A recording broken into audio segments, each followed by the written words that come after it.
Officials at 9 counts ng direct bribery.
Sinasabi niyo kami ang pag-asa ng bayan. Pero paano kami aasenso kung ninanakawan niyo kami ng kinabukasan?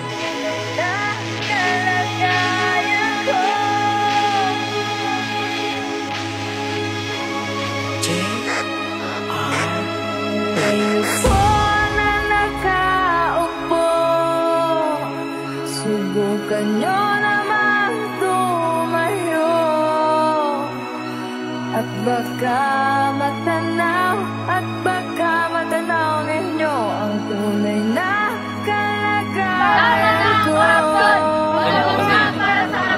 Tao po, nandyan po ba kayo sa loob na malaking bahay at malawak na bakuran? Mataas na pader, pinapaligiran at nakapilang mga mamahaling sasakyan.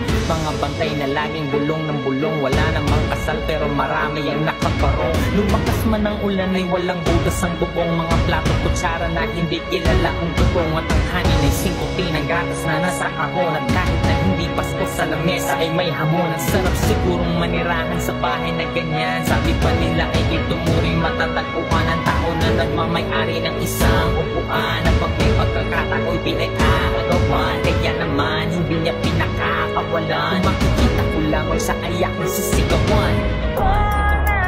Kung may mga proyekto ang gobyerno na substandard o palpak ang pagkakagawa, meron ding mga ghost project.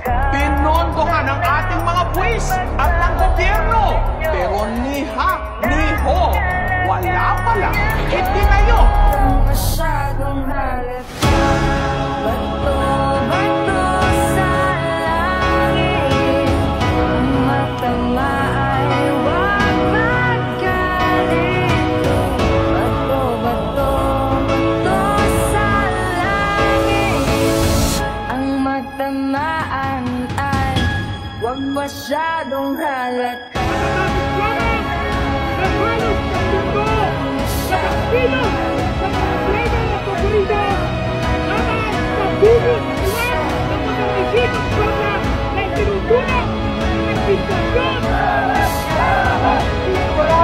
Ang pagkakainan natin, makakamitin natin ang tagumpay.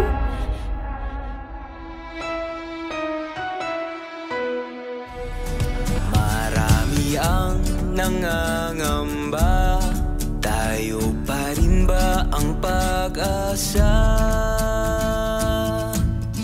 ng mundo nating napapalo ng kaguluhan at sakuna?